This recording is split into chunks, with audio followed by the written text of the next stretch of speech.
Are you worried that perhaps our sons and daughters are being led to believe that socialism offers advantages capitalism can't match? I'll be right back.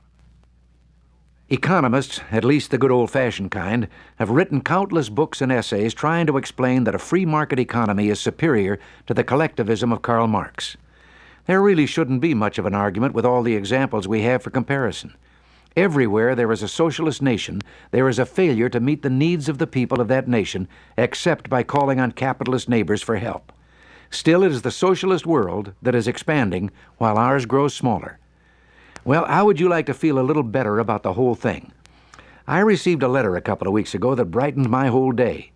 Paul A. Leonard, a sophomore at Mayo High School in Rochester, Minnesota, wrote to tell me he had listened to some of these radio broadcasts. Then he wrote, "In view of your support of free enterprise, I thought that you might be interested in an experiment that I recently conducted in my history class. 15 volunteers were selected with an eye to an approximate balance of athletes, non-athletes, boys, and girls. The volunteers were not informed of the purpose of the experiment. The first day, a socialist-like system was set up.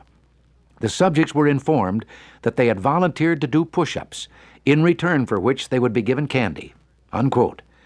Now, push-ups and candy, what do they have to do with socialism?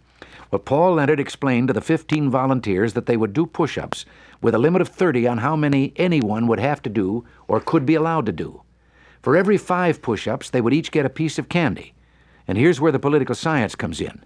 The total number of push-ups accomplished by the volunteers would be divided by 15, the number of volunteers, and each would receive a piece of candy for every 5 push-ups.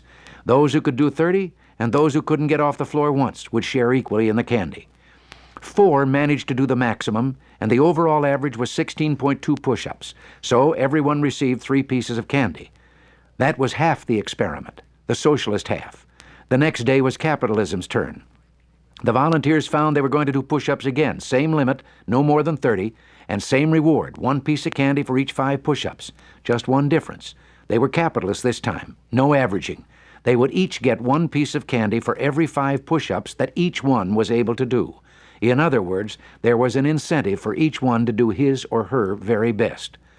The average of 16.2 on the socialist day went up to 21.2, nearly a 1/3 increase in productivity, and this time almost half the volunteers, 7, not 4, did the maximum of 30.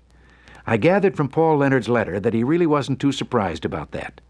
If I could deliver a personal message to Paul, sophomore at Mayo High, it would be this. Congratulations, Paul.